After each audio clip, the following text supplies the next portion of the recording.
ക്ഷേമ പെൻഷൻ പരിശോധന എന്തുകൊണ്ട് 3000 പെൻഷന് ഇതുമായി ബന്ധമുണ്ടോ? എല്ലാവർക്കും നമസ്കാരം. ഇൻഫോ മീഡിയ വ്ലോഗിൻ്റെ ഏറ്റവും പുതിയ ഒരു വാർത്താ അപ്ഡേറ്റിലേക്ക് സ്വാഗതം.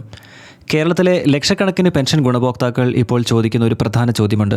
സർക്കാർ എന്തുകൊണ്ടാണ് ക്ഷേമ പെൻഷൻ ഗുണഭോക്താക്കളുടെ പട്ടിക വീണ്ടും പരിശോധിക്കുന്നത്? ഇതിന് 3000 പെൻഷനുമായി എന്തെങ്കിലും ബന്ധമുണ്ടോ? ഇന്നത്തെ വീഡിയോയിൽ അതാണ് വിശദമായി നോക്കുന്നത്. ആദ്യം തന്നെ ഒരു കാര്യം പറയാം. ഗുണഭോക്തൃ പട്ടിക പരിശോധിക്കുന്നു എന്നത് എല്ലാ പെൻഷൻകാരുടെയും പെൻഷൻ നിർത്തുന്നു എന്നതല്ല. നിലവിൽ അർഹരായവർക്ക് ആശങ്കപ്പെടേണ്ട സാഹചര്യമില്ല. എന്നാൽ സർക്കാർ യഥാർത്ഥത്തിൽ അർഹരായവർക്ക് മാത്രമാണ് ക്ഷേമ പെൻഷൻ ലഭിക്കുന്നതെന്ന് ഉറപ്പാക്കാനുള്ള നടപടികളാണ് ശക്തമാക്കുന്നത്. ഈ പരിശോധന എന്തിനാണ്? കേരളത്തിൽ സാമൂഹ്യ സുരക്ഷാ പെൻഷൻ വാങ്ങുന്നവരുടെ എണ്ണം വളരെ കൂടുതലാണ്. എല്ലാ മാസവും സർക്കാർ ഇതിനായി വലിയ തുകയാണ് ചിലവഴിക്കുന്നത്. അതിനാൽ മരിച്ചവരുടെ പേരിൽ പെൻഷൻ തുടരുന്നുണ്ടോ, വരുമാന പരിധി മറികടന്നിട്ടും ആനുകൂല്യം ലഭിക്കുന്നുണ്ടോ, മറ്റ് അർഹതാ മാനദണ്ഡങ്ങൾ ലംഘിക്കപ്പെടുന്നുണ്ടോ തുടങ്ങിയ കാര്യങ്ങൾ പരിശോധിക്കുന്നത് സർക്കാരിൻ്റെ സാമ്പത്തിക ഉത്തരവാദിത്വത്തിൻ്റെ ഭാഗമാണ്. സർക്കാർ അടുത്തിടെ വ്യക്തമാക്കിയ മറ്റൊരു കാര്യവും ശ്രദ്ധേയമാണ്. അനർഹരായവർ പട്ടികയിൽ തുടരുകയാണെങ്കിൽ അവരെ ഒഴിവാക്കുകയും യഥാർത്ഥത്തിൽ അർഹരായവർക്ക് ആനുകൂല്യം ഉറപ്പാക്കുകയും ചെയ്യുകയാണ് ലക്ഷ്യം. അതായത് പരിശോധനയുടെ പ്രധാന ഉദ്ദേശം അർഹത ഉറപ്പാക്കുക എന്നതാണ്. ഇപ്പോൾ പലരും ചോദിക്കുന്ന മറ്റൊരു ചോദ്യത്തിലേക്ക് വരാം. ഈ പരിശോധന കഴിഞ്ഞാൽ പെൻഷൻ 3000 ആക്കുമോ?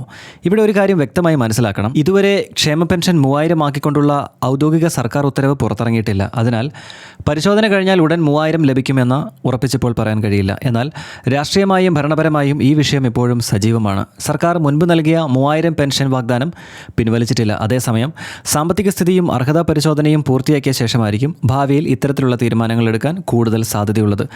അതുകൊണ്ട് തന്നെ ചില വിദഗ്ധർ വിലയിരുത്തുന്നത് ഗുണഭോക്തൃ പട്ടിക കൂടുതൽ കൃത്യമാക്കുന്നത് ഭാവിയിലെ സാമ്പത്തിക പദ്ധതികൾ നടപ്പിലാക്കാൻ സർക്കാരിന് സഹായകരമാകുമെന്നാണ്. പക്ഷേ ഇതൊരു വിശകലനമാണ്, ഔദ്യോഗിക പ്രഖ്യാപനമല്ല. ഇപ്പോൾ ഏറ്റവും പുതിയ ഔദ്യോഗിക അപ്ഡേറ്റ് എന്താണ്?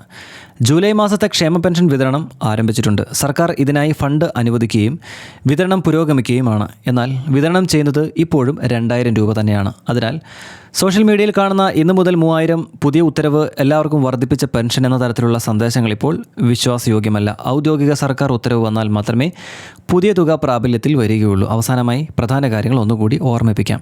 ഗുണഭോക്തൃ പട്ടിക പരിശോധിക്കുക എന്നത് എല്ലാ പെൻഷനും നിർത്തുന്നു എന്നതല്ല.